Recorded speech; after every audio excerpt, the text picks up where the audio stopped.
Ok, maintenant on va attaquer la partie CSS. Alors pour beaucoup de thèmes, le CSS il s'ajoute en allant dans Actions, Edit Code. Ensuite il faut aller dans le fichier scss.liquid et ajouter le code à la fin. Sauf que avec le thème Fastlane, il a été placé directement dans l'éditeur de thème. Donc je vais te montrer tout de suite après où est-ce que c'est.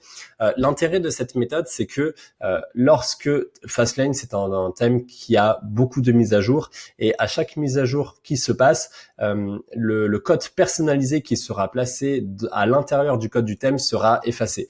Donc ça veut dire que si tu avais placé ton CSS à l'intérieur via cette méthode-là, eh bien, à chaque mise à jour, tu devrais à chaque fois recoller le texte, ce qui implique qu'à chaque fois, tu l'as bien noté sur un Word et c'est des manipulations un petit peu redondantes.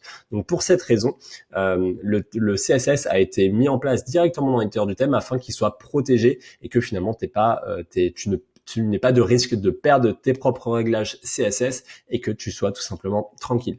Donc du coup, si tu vas sur Customize, ça ouvre l'éditeur du thème. Et donc là, si tu si tu vas dans Theme Settings, ensuite dans Général et que tu scrolles tout en bas, presque tout en bas, tu arrives dans Custom CSS. Et donc c'est ici que l'intégralité de ton code est écrit. Alors, peu importe ton niveau de prestation, normalement dans les templates de Fastlane que je te fournis, il y a forcément du code de base, qui est d'ailleurs celui qui apparaît juste ici.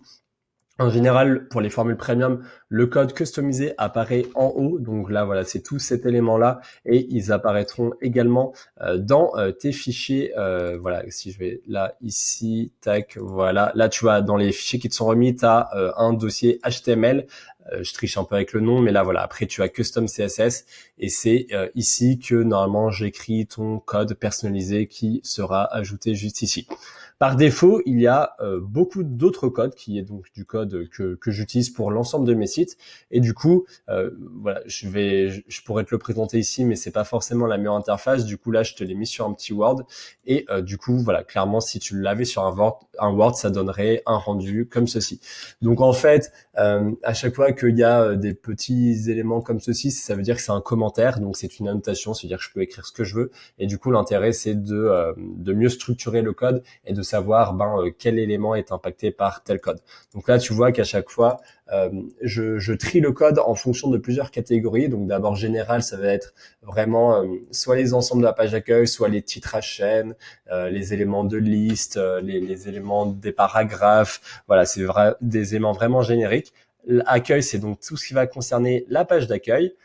Ensuite, on a le header, le footer, les éléments du cart slide, de la cart page. Ensuite, la page de contact, les pages collection, pages produits, les pages plus statiques, les éléments du blog, les applications. Et puis voilà. Et après, normalement, on arrive à la fin.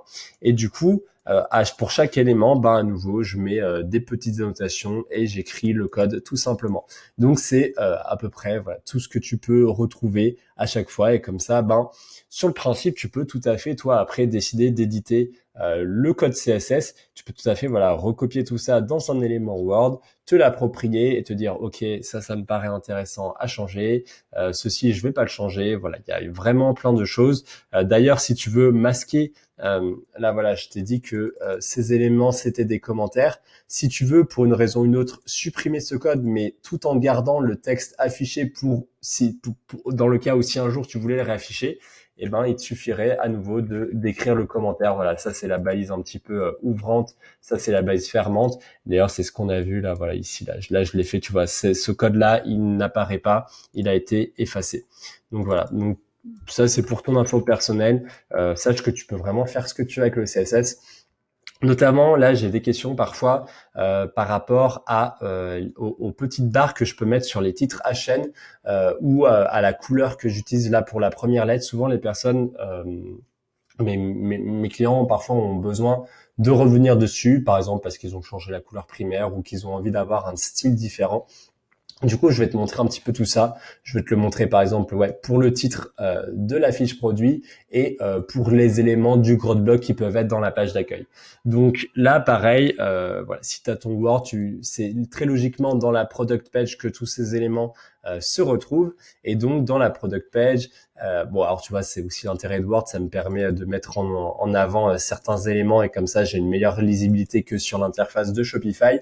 Là voilà, ici tu vois, j'ai par exemple le titre produit, la première lettre, et là j'ai un code hexadécimal d'une couleur, et du coup là il y a le 1E, 1E, 1E qu'on retrouve à chaque fois.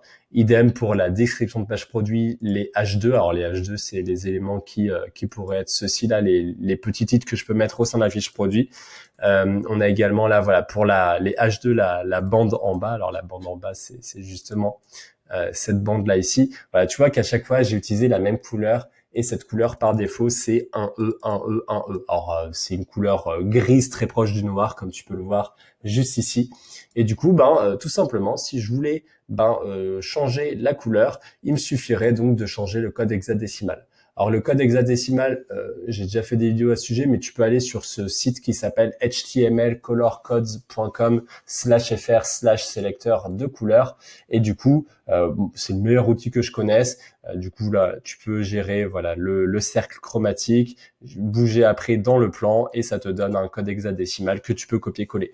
Donc admettons que ce soit cette couleur que tu veux utiliser, et il te suffit de remplacer la couleur 1E, 1E, 1E par ce code hexadécimal à tous les endroits que tu le souhaites. Moi, je pourrais te conseiller d'être homogène et de le faire à tous les endroits où il y a le code 1E, 1E, 1E, mais tu peux décider de le faire où tu veux. Et après, tout simplement, tu sauvegardes. Alors évidemment, si tu as fait un Word, le but du Word, c'est qu'après, ça doit être mis dans cet espace-là pour que ce soit évidemment pris en compte. Mais du coup, là, voilà, si tu veux, on peut faire un CTRL F, une fonction recherchée. On fait 1E, 1E, 1E, on le voit apparaître 10 fois. Et du coup, tout simplement, il te suffit de le remplacer tout simplement à chaque fois que tu le vois apparaître. Et comme ça marchera. Donc tu vois qu'il y a des éléments où parfois c'est vraiment pour la première lettre, et des fois c'est pour la bande en bas, ou la bande à gauche, voilà, qui est ici. Donc ça dépend vraiment de toi. C'est vrai que je te partage aussi cette petite subtilité. C'est vrai que moi, autant en description produit, si je suis amené à utiliser ces titres, je peux mettre la bande en bas à chaque fois. Autant des fois, j'aime bien la bande à gauche pour le desktop, et avoir la bande en bas pour le mobile, puisque pour le mobile, c'est un support plus vertical, donc c'est bien d'avoir voilà, ça permet une meilleure lecture du texte. Donc ça, en fait, ce code, il intervient à nouveau au niveau de la page produit, et c'est quelque chose qui est d'ailleurs juste ici, je suis pile dessus. Donc là, voilà, on le voit, un product page, description pour les grottes blocs. Donc là, en fait, ces petites branches, ça dit pour une résolution au minimum à 768 pixels, donc ça désigne tous les ordinateurs. On a une bordure à gauche qui est avec une épaisseur de 2 pixels, et qui a donc la couleur 1E, 1E, 1E. J'ai mis un petit padding, j'ai arrangé un petit peu tout ça pour que ça s'affiche bien. Et pour les résolutions au maximum à 768 pixels de résolution de large, ça concerne les résolutions mobiles, on a une bordure vers le bas qui a 5 pixels. Donc c'est pour ça notamment que le trait est plus épais quand on est ici que quand on est sur desktop. Bien évidemment, c'est des valeurs complètement modifiables. C'est vraiment suivant mon appréciation personnelle que j'ai mis ces valeurs. Mais si tu souhaites avoir des barres plus grosses, c'est à ta convenance. Si par exemple tu utilises une couleur claire qui est pas forcément très lisible, tu peux avoir envie d'augmenter la largeur de ces éléments.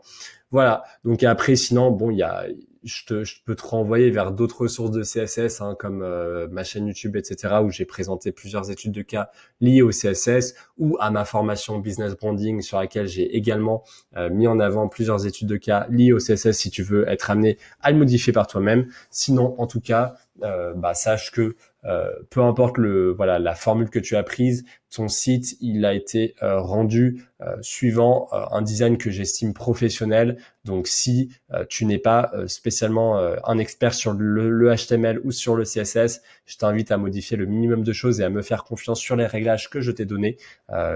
Encore une fois, l'essentiel du e-commerce, c'est que tu trouves une offre intéressante et que tu travailles ta publicité. Moi, je t'ai fourni le site web. L'idée, c'est que comme tu es passé par une prestation, tu n'y passes pas plus de temps que ça. Voilà, je te dis à tout de suite pour la prochaine vidéo.